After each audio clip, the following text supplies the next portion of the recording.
Setelah saya menerima Kristus pun, bapak saya masih bisa anterin saya ke gereja. Lalu siangnya saya yang temenin dia untuk sembahyang dulu di musola, saya tunggu di mobil. Dan ini sesuatu yang normal, yang biasa gitu kita lakukan. Wow.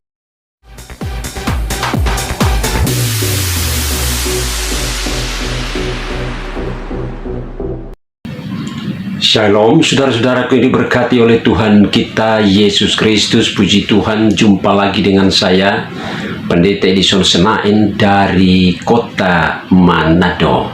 Pada kesempatan ini saya akan menampilkan kesaksian menarik saudara-saudaraku dari salah seorang artis Indonesia yang dijamah oleh Tuhan Yesus Kristus sehingga dia percaya kepada Tuhan Yesus, bertobat, memberi dirinya kepada Tuhan Yesus Kristus, bahkan melayani pekerjaan Tuhan, saudara-saudaraku. Dan artis ini, saudara-saudaraku, diwawancarai oleh Pendeta Joshua Tewu. Dan marilah kita ikuti kesaksiannya berikut ini. Papimu, saya dengar orang Bukit Tinggi. Bukit Tinggi, orang Minang. Orang Minang. Berarti seorang Muslim ya? Yes, Muslim yang sangat taat, sangat baik, sangat penuh kasih. Muslim yang sangat baik, sangat taat, penuh kasih. Sangat toleran. Sangat toleran ya. Dia sampai membiarkan Anda memutuskan sendiri yang menjadi pilihanmu. Iya, iya. Bahkan hubungan saya sama bapak saya tuh luar biasa, Pak. Setelah saya menerima Kristus pun, bapak saya masih bisa anterin saya ke gereja. Lalu siangnya saya yang temenin dia untuk sembahyang dulu di musola, saya tunggu di mobil. Dan ini sesuatu yang normal, yang biasa gitu kita lakukan. Wow, itu luar biasa. Iya. Karena jarang sekali juga terjadi di beberapa keluarga Kristen yang berbeda agama. Tetapi sebagai anugerah yang Jovanka terima bahwa ada papi yang berdarah Minang, seorang Muslim yang baik, yang taat, yang luar biasa mengasihi anak-anaknya dan sangat toleran. Ini kita beri respect buat papi ya, luar biasa. Dan beliau sudah tiada ya? Sudah tiada. Ini ceritanya sebenarnya udah agak lama ya, sekitar tahun saya terima Kristus itu tahun 2009. 2009 itu titik terendah hidup saya sebenarnya. Titik terendah hidupmu, oke. Titik terendah, saya bilang titik nadir istilahnya. Titik terendah saya bilang karena di titik itu saya kehilangan jati diri. Jadi perkawinan saya selesai, saya harus kembali ke Indonesia tanpa anak. Jadi otomatis saya kehilangan jati diri, kehilangan siapa diri saya gitu. Saya bukan istri siapa-siapa, bukan ibu siapa-siapa, nggak ada anak. Saya nggak ada pegangan sama sekali gitu. Jadi itu titik terendah saya. Dan di titik itu, di dalam kedepresian itu, saya juga nggak ada pekerjaan. Ada seorang teman yang approach saya, dia bilang, wah kamu gabung aja ke ministry kita, ke persekutuan doa, biar kita bantu doain. Wah, orang kalau lagi down itu ya Pak, terserah mau doa dengan cara apa, tapi itu kita butuh banget ya, karena itu kayak air, kayak orang yang kekeringan tapi perlu air. Nah, pada saya datang ke persekutuan itu, saya pikir ini luar biasa sekali ya perempuan-perempuan Kristen ini ya. Mereka nggak kenal saya, nggak tahu story saya, nggak tanya-tanya kenapa saya ada di situ, tapi mereka mau doain, dan doanya mengena sekali, doanya bisa spesifik yang saya sedang alami gitu, keterpurukan yang amat sangat. Jadi pada saat mereka doa itu saya nggak bisa ngomong Pak, saya cuma bisa nangis. Dan mereka makin lihat saya nangis, makin kencang doanya. Waduh, itu saya bilang nih ada apa ini ya itu ya. Itu saya yakin tuh jamahan Tuhan ya. Amin.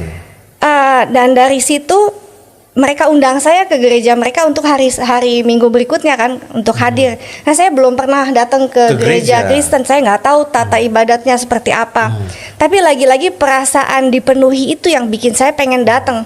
Saya harus datang, saya bilang saya pengen tahu nih seperti apa orang-orang ini, luar biasa gitu. Mereka mau doain strangers dengan sepenuh hati. Doakan strangers, iya kan? yang karena tidak tahu histori Jovanka itu bagaimana. Betul, tanpa mereka kepo, tanpa mereka tanya ada apa nih, kenapa, tanpa menjudge situasi saya, mereka mendoakan saya. Papi sudah tiada. Waktu Ya. jadi sempat berdoa buat papi supaya dia juga menjadi orang sangat yang Pak, percaya. saya berbagai macam cara Pak, berbagai macam kisah-kisah lucu, saya ajak ke sini, saya ajak ke sana. Ya puji Tuhan 3 kali ya saya ajak papi saya untuk menemani saya beribadah, yang awalnya nggak mau ikut ke dalam sampai ikut ke dalam. Masuk sampai gereja? Masuk gereja. Dan lucunya begitu masuk gereja dengar khotbahnya bagus, papi saya bilang ternyata bagus ya bahan omongannya ya. Saya nggak tahu apa yang ada di kepala orang luar ya Pak. Kita Iya. ibadah mungkin disangkanya bahas apa ya, padahal yang kita bahas adalah kehidupan kita, kehidupan Iya. keluarga, kehidupan masa depan, masa kini, parenting, love. Sebenarnya yang dibahas di gereja itu adalah Iya, kehidupan khotbah kehidupan. sehari-hari Iya. yang semua orang butuh dengar gitu. Betul. Nah, jadi papi saya suka, dan sebelum meninggal juga puji Tuhan ada hamba Tuhan yang sangat berjasa ya di hidup saya, tuh Bapak Saifuddin Ibrahim. Saifuddin Ibrahim. Ya. Wah, Om Sai, dengar nih. Saifuddin Ibrahim mesti dengar ini. Ternyata Om Saifuddin Ibrahim juga adalah orang yang sangat terkesan dalam hidup Jovanka. Kenapa? Sangat. Karena pada pagi hari ketika ayah saya masuk ICU, pagi itu nggak tahu kenapa saya tergerak untuk kirim message SMS ke Pak Saifuddin. Saya bilang, Pak mohon doanya ya Pak. Kebetulan memang kita 2 tahun terakhir itu pernah beberapa kali ada ibadah sama-sama, dan saya ikutin khotbahnya beliau, ikutin ajaran-ajaran beliau. Kita sering makan sama-sama juga.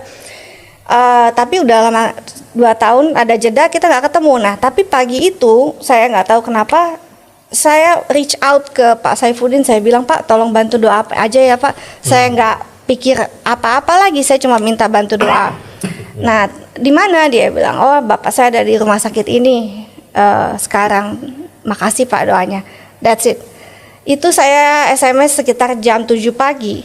Jam 10 Pak Saifuddin ada di depan kamar ICU, coba Pak. Luar Aduh, biasa. benar-benar itu buat saya sukacita yang amat sangat.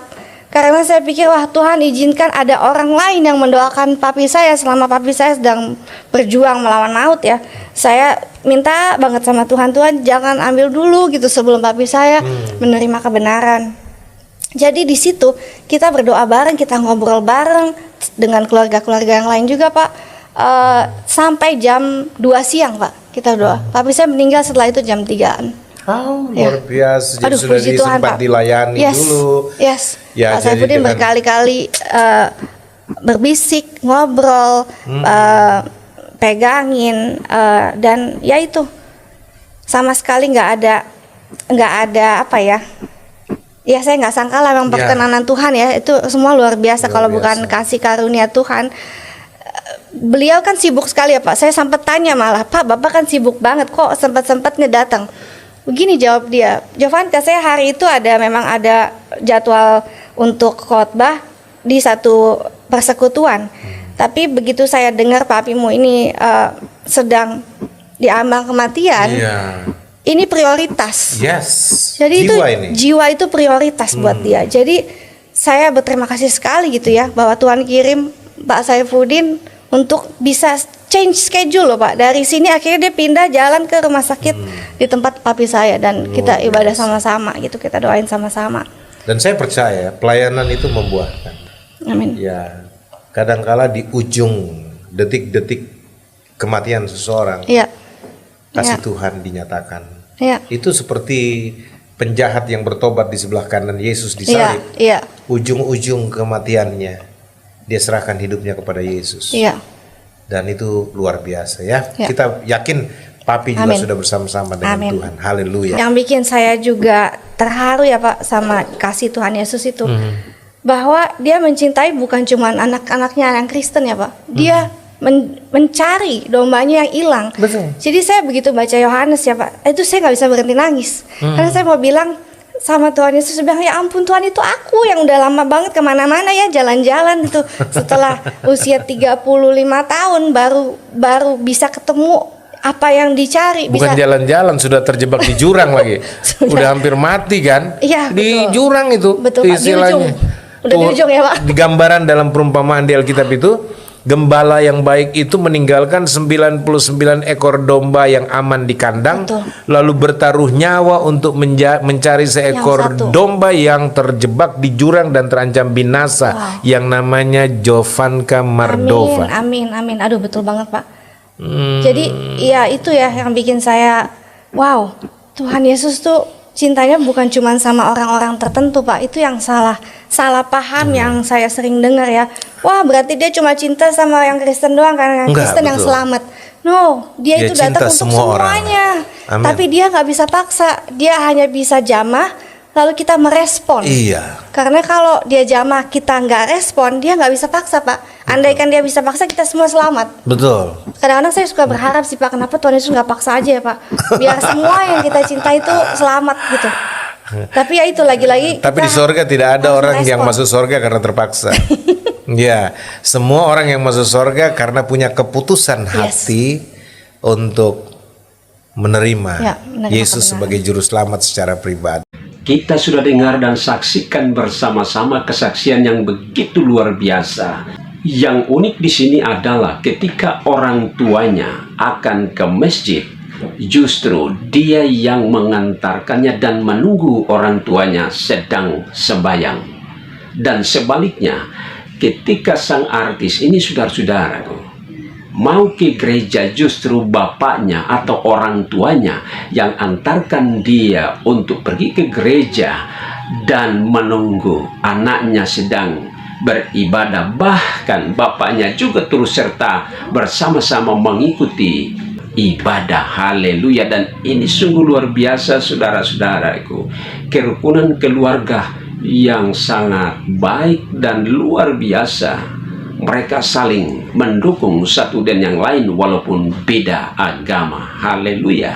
Saudara diberkati Tuhan, saya percaya kesaksian ini memberkati setiap orang yang mendengarkannya, dan kita akan jumpa lagi pada video-video saya selanjutnya. Tuhan Yesus Kristus memberkatimu. Haleluya. Amin.